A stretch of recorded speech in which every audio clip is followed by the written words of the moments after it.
নমস্কাৰ আপোনালোকে চাই আছে খেলপ্ৰেমী Assam YouTube channel club world cup চলি আছে আৰু ক্লাব ৱৰ্ল্ড কাপৰ ওপৰত একেৰাহে ভিডিঅ' দি থকা একমাত্ৰ অসমীয়া চেনেল হ'ল আমাৰ এইটো চেনেল খেলপ্ৰেমী আসাম অসমত আৰু কোনো চেনেলত ক্লাব ৱৰ্ল্ড কাপৰ বিষয়ে আলোচনা কৰা হোৱা নাই ফুটবলৰ বিষয়ে এনেকৈ আলোচনা নকৰে সো আমিয়ে কৰি আছো বৰ্তমান সময়ত যদি চাবলৈ যাওঁ গতিকে আপোনালোকে অলপ শ্বেয়াৰ কৰিব ভিডিঅ'বিলাক যিবিলাক ফুটবলৰ সমৰ্থক আছে তেওঁলোকলৈ শ্বেয়াৰ কৰিব অসমৰ যিসকল প্ৰকৃত ফুটবলৰ সমৰ্থক আছে যিসকলে ফুটবল চাই তেওঁলোকলৈ শ্বেয়াৰ কৰিব গতিকে শেহতীয়া সময়ত অৰ্থাৎ কালিৰ দিনটো বা আজিৰ দিনটো বুলি ক'লে ভুল নহব যেহেতু ক্লাব ৱৰ্ল্ড কাপৰ খেলসমূহ পুৱতি নিখা হয় সো শেহতীয়াকৈ তিনিখন খেল অনুষ্ঠিত হৈ গ'ল আৰু আমি ৰিজাল্টসমূহ পালোঁ প্ৰথমখন খেল চেলসি আৰু লছ এঞ্জেলছৰ মাজত হৈছিল লছ এঞ্জেলছ আমেৰিকাৰ লোকেল টিম আমেৰিকাতে হৈছে ক্লাব ৱৰ্ল্ড কাপ গতিকে ইয়াত দমন দেখিবলৈ পোৱা গ'ল চেলসি টিমৰ 2-0 সুন্দৰভাৱে জিকিলে খেলখন কোনো ধৰণৰ সমস্যা হোৱা নাই খেলখন জিকাৰ ক্ষেত্ৰত আৰু চেলসিৰ নিচিনা এটা টিম যি ইংলিছ প্ৰিমিয়াৰ লিগত খেলে বিশ্বৰ আগশাৰীৰ টিম বুলি ক'লেও ভুল নহব চেলসি গতিকে তেওঁলোকে দুটা গ'লৰ ব্যৱধানত 2-0 গ'লৰ ব্যৱধানত এখন জিকিবলৈ সক্ষম হয় পেড্ৰো নেটো গ'ল দিলে এখন খেলৰ ক্ষেত্ৰত পেড্ৰো নেটো আৰু ফাৰ্নান্ডেছ ধুনীয়া প্লেয়াৰ এনজো ফাৰ্নান্ডেছ তেখেত সাধাৰণতে ভৱিষ্যতৰ তাৰকা হিচাপে চোৱা হয় আৰু সুন্দৰ গ'ল দিছে তেখেতো 2-0 গ'লত ধুনীয়াকৈ জয় লাভ কৰিলে আৰু এটো এটা সাধাৰণতে এক প্ৰকাৰে তেওঁলোক জিকিব বুলি এটো মানে প্ৰায় সিওৰে আছিল যেনেকুৱা ধৰণৰ তেওঁলোক টিম আমেৰিকাত ফুটবল খেলা MLS-ত ফুটবল খেলা কোনোবা টিমে পাত্তা পাব নালাগে বুলি মই ভাবো চেলসিৰ আগত চেলসিৰ বহু কেজন সমৰ্থক আছিল কমেন্টত দি আছিল যে আমি চেলসিৰ সমৰ্থক বুলি তেওঁলোকলৈ শুভকামনা যে স্টাৰ্টটো ধুনীয়া কৰিছে চেলসিয়ে ক্লাব ৱৰ্ল্ড কাপৰ দেন নেক্সট আৰু এখন খেল হৈছিল সেইখনো নিখায় হৈছিল সেইখন নিখা 3:30 বজাত হৈছিল হয়তো গতিকে সেইখনত বোকা জুনিয়ৰ্ছ আৰু বেনফিকাৰ মাজত হৈছিল বেনফিকা টিমটো ভাল আপোনালোকে জানি বহুতে জানে বহুতে নাজানিব পাৰে বোকা জুনিয়ৰ্ছ টিমটোত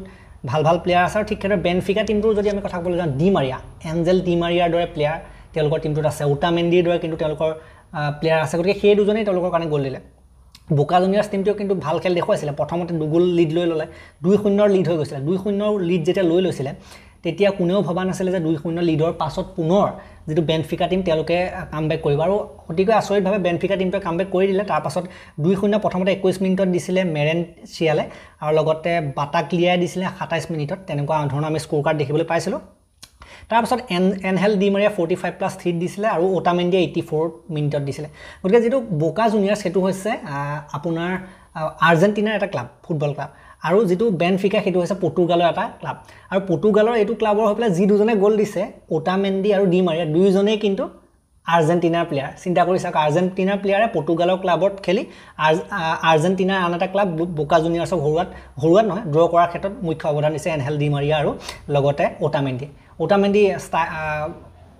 সিবি হয় সেন্টাৰ বেকৰ প্লেয়াৰ হয় ডিফেন্ডাৰ আৰু লগতে ডি মাৰিয়াটো উইংগত খেলে আপোনালোকে জানে উইংগত খেলে কেতিয়াবা এটাকিং মিডফিল্ডাৰ হিচাপেও খেলা দেখিবলৈ পোৱা যায় গতিকে ডি মাৰিয়া ইমান বছৰ খেলি আছে মেছিৰ প্ৰায় সেই বয়সৰে হৈ গৈছে ডি মাৰিয়াও যথেষ্ট বয়স হৈছে কিন্তু তথাপিতো খেলি আছে বৰ্তমান বেনফিকা ক্লাবত বৰ্তমান খেলি আছে তাৰ পাছত আৰু এখন খেল হৈছিল এখন ফ্লেমিংগো ব্ৰাজিলৰ এটা সাধাৰণতে উচ্চ মানৰ এটা ক্লাব বুলি ক'ব লাগিব ফ্লেমিংগো তেওঁলোকে 2-0 গ'লৰ ব্যৱধানত হৰুৱালে টিউনিছিয়াৰ এটা ক্লাবক এল টিউনিছিয়া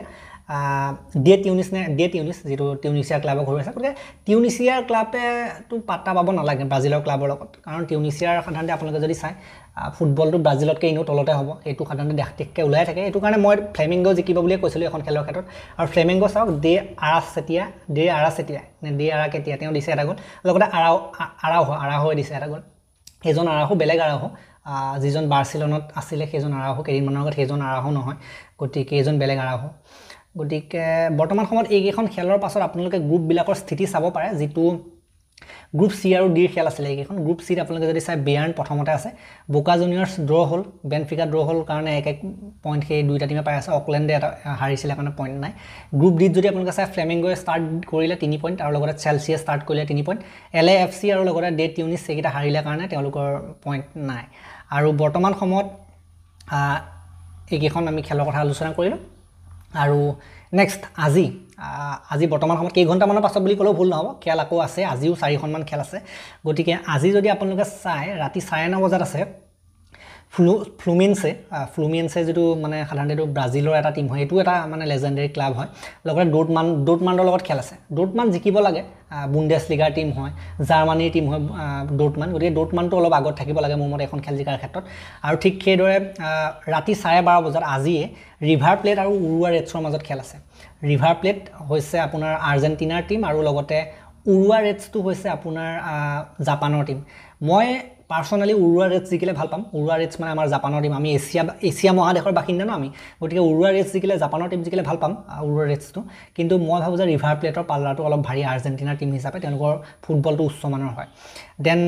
3:30 বজাত, পুৱতি নিশা 3:30 বজাত আছে উলচেন আৰু লগতে মামেলোডি ছানডাউনছ।